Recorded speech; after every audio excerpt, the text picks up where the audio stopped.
आम्ही भारताचे सर्व समाजवादी धर्मनिरपेक्ष लोकशाही व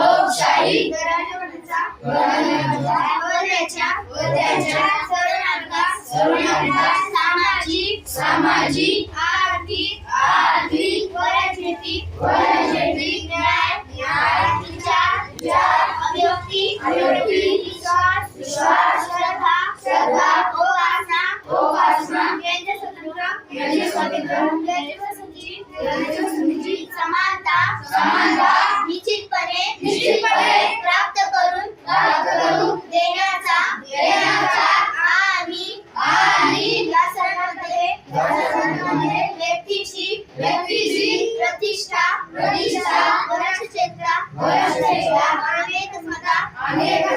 यांच्या आरोग्य करण्याचा